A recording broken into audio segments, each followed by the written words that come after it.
Welcome to Not Milk Never Milk. Subscribe if you're lactose intolerant. In this video, I will show you how to make market-style peanut butter, step by step. First, choose about 16 ounces of raw, shelled peanuts.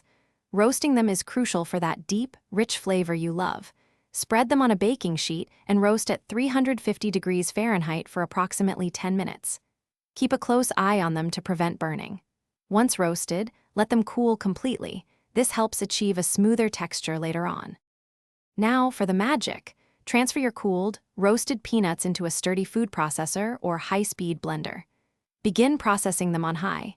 Initially, they will turn into coarse crumbs, then a thick paste. Don't worry if it looks dry, the natural oils will release. Keep processing for about 5 to 10 minutes, scraping down the sides every minute or two until it becomes wonderfully smooth and creamy. To achieve that perfect market-like taste, it's time to add some seasonings. Stir in about 1/2 teaspoon of salt. This really brings out the peanut's natural richness. If you prefer a sweeter spread, add 1 tablespoon of honey, maple syrup, or a similar sweetener. For an even smoother, more pourable consistency, you can drizzle in 1 or 2 tablespoons of a neutral oil, like peanut or vegetable oil, and blend again. Congratulations, you've made delicious homemade peanut butter. To keep it fresh, transfer your creation into a clean, airtight container. Store it in the refrigerator, where it will remain fresh for up to 3 weeks.